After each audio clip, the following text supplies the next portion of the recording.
Très bien, merci. Je m'associe évidemment.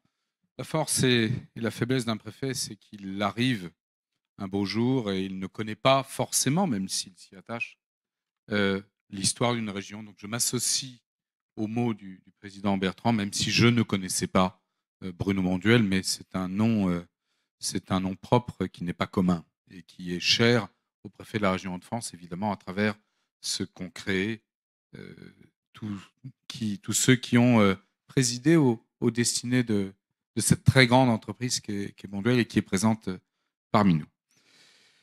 Alors, pour conclure, oui, c'était une très belle réunion, très intéressante. Vous notez d'ailleurs que les entrepreneurs y ont beaucoup plus parlé que les représentants des institutions. Et finalement, c'est une chose intéressante, car au-delà de cette réunion, dans ce lieu, la salle Érignac de la préfecture du Nord et de la région Hauts-de-France, jour des Journées du patrimoine. Donc oui, vous faites partie de notre histoire et de notre patrimoine. Eh bien, il y a les sujets que vous avez tous développés avec des styles très différents, des entreprises très différentes, des positions très différentes. Quelques remarques. L'énergie, il y a un problème conjoncturel dans les mois qui viennent, mais nous savons, nous avons un très grand producteur d'électricité en France qui est un champion, issu d'ailleurs d'une très grande période, celle des 30 Glorieuses. Et faisons le pari que, quelles que soient les difficultés, nos grands producteurs d'énergie et toute la population française et tous les entrepreneurs arriveront à passer ce cap conjoncturel. Mais il y a derrière, effectivement, une hausse tendancielle du prix de l'énergie. Et donc, il faut en permanence penser à l'avenir. Et l'avenir, il se joue en partie à Dunkerque, puisque nous allons construire une deuxième centrale nucléaire. Dunkerque. C'est une place extraordinaire, Dunkerque. Façade maritime, plusieurs milliers d'hectares disponibles. Quand je songe à toute la difficulté que nous avons parfois à travailler sur des projets sur lesquels il faut acquérir le terrain et puis l'équiper, toutes ces études qu'il faut faire, vous voyez, à Dunkerque, il y a 3000 hectares dérisqués. Ce n'est pas un hasard d'ailleurs si Vercors s'y est installé. Donc, façade maritime, un grand port maritime, et puis cette merveilleuse complémentarité des grands ports de la région, Boulogne, Calais et Dunkerque. Mais revenons à vos problèmes. L'énergie, ça se jouera à long terme, ça se jouera certainement dans les mois qui viennent avec sobriété et l'effort de tous. L'énergie à long terme, ça se jouera à travers effectivement le développement des énergies renouvelables sobres en carbone. Et puis, il y a l'énergie perpétuelle sobre en carbone, c'est l'énergie nucléaire, sur laquelle la France reste une très grande puissance grâce à son programme électronucléaire.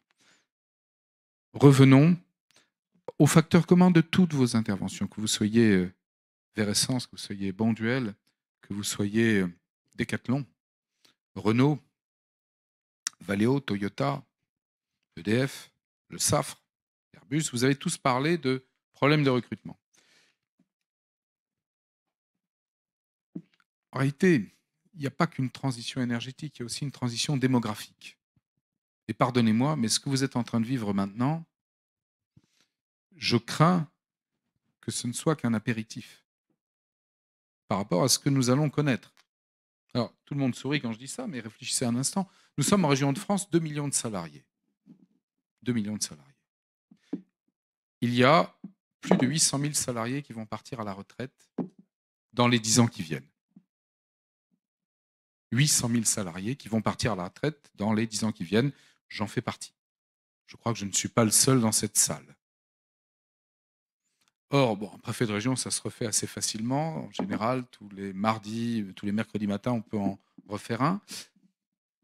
Un patron d'entreprise, ça ne s'improvise pas. Un salarié qualifié, c'est compliqué.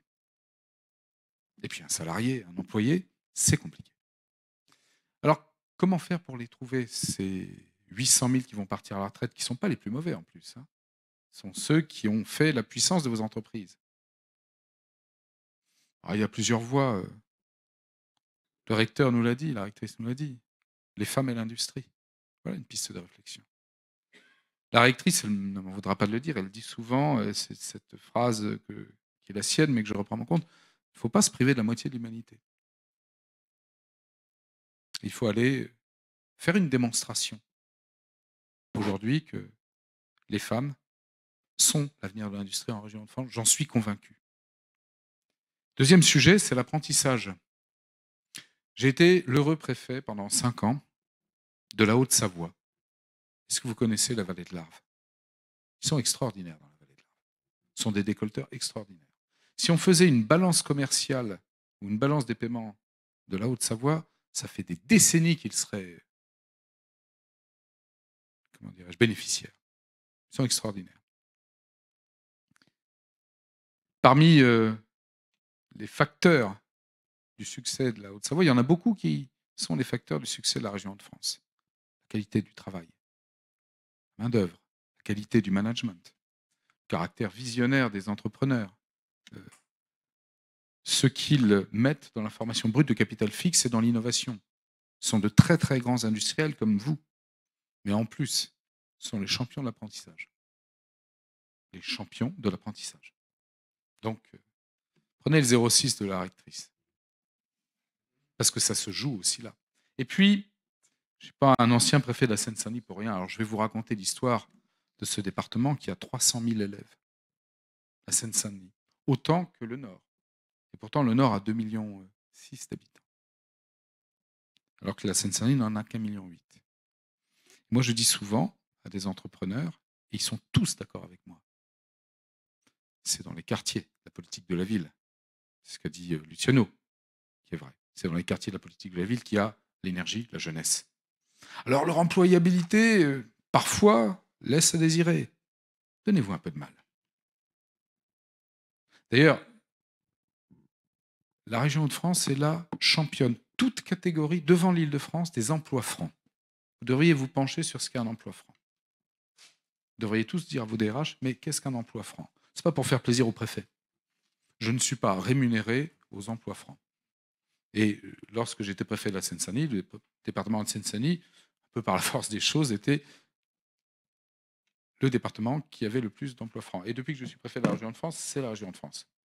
Un emploi franc, c'est une aide que l'État verse à tout entrepreneur, 15 000 € sur 3 ans, pour un CDI d'une personne habitant dans un quartier de la politique de la ville. Regardez autour de vous, il y en a quelques-uns. Et ils sont extraordinaires. Donc voilà, c'est une grande région d'open field, la région de France. C'est même une des sources de sa puissance. Puissance de l'agriculture, puissance de l'industrie agroalimentaire, innovation, génie des patrons, sens du long terme, investissement, innovation. Tout ça, c'est votre histoire. Mais il y a le défi énergétique, conjoncturel et structurel. Et puis, il y a le grand défi, le plus grand. Retrouver nos 800 000 salariés. Nous avons 10 ans pour cela.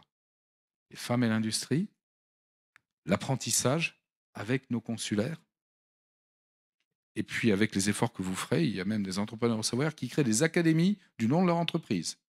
C'est ce qu'a fait l'un d'entre vous ici. L'apprentissage, et puis à la conquête de la jeunesse de Hauts-de-France, parce que quel est finalement notre plus grand facteur d'attractivité? Nous sommes la plus jeune région de France, donc on va y arriver. Merci infiniment. Merci beaucoup.